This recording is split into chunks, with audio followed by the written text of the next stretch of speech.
வணக்கம் சொல்றார்.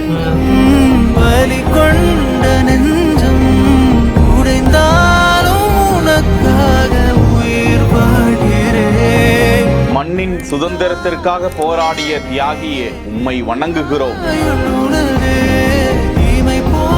வேக வேகமாக பேப்பரில் எழுதிய நெகிழ்ச்சி ஊட்டும் வரிகள்.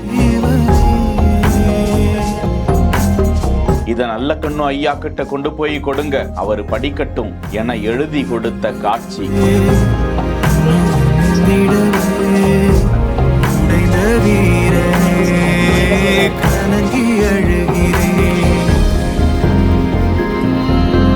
நீ வென்று மீண்டும் வருவாய், எங்களுக்காக இன்னும் ஒரு நூற்றாண்டு வாழ்வாய், எங்களது உணர்வுகள் உன்னை வர வைக்கும் என்றவாறு இருகரம் கூப்பி நல்ல கண்ணு ஐயாவை தொழுது கொண்ட சீமான்.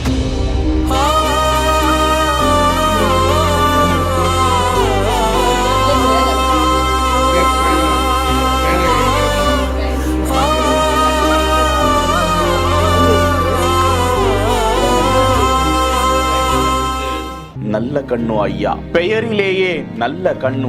80 ஆண்டுகள் போராட்ட வாழ்க்கை, 100 வயதை கடந்தும் தேசத்தின் சுதந்திர போராளி, தேசத்தின் சாதி எதிர்ப்பு போராளி, ஒரு விவசாய பெருங்குடி மன்னன், ஒரு முதுபெரும் விவசாய ஆய்வாளர், இந்திய சுதந்திர போராட்ட வீரர், சாதி எதிர்ப்பு போராளி, கம்யூனிஸ்ட் கட்சியின் மூத்த தலைவர், இந்திய பொது உடைமை கட்சியின் முன்னாள் பொதுச் செயலாளர். எண்ணிலடங்காத போராட்டங்கள், சிறை வாழ்க்கைகள். இன்று இந்த தமிழகம் இத்தனை வளர்ச்சி பெற்றிருக்குமாயின் நல்ல கண்ணு ஐயாவுக்கு அதில் பெரும் பங்கு உண்டு என்றால் மிகையாகாது.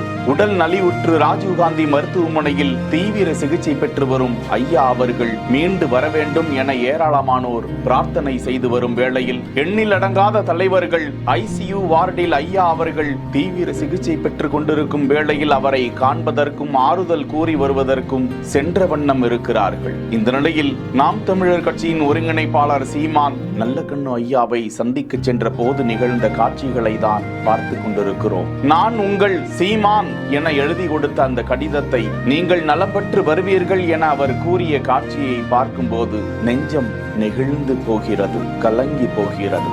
ஐயா அவர்கள் மீண்டு வர வேண்டும் என ஏராளமானோர் பிரார்த்தனை செய்து வருகிறார்கள். செய்திகளை வழங்குவோர் Lexco holidays, MCR pure cotton club, doctor Srivarma wellness.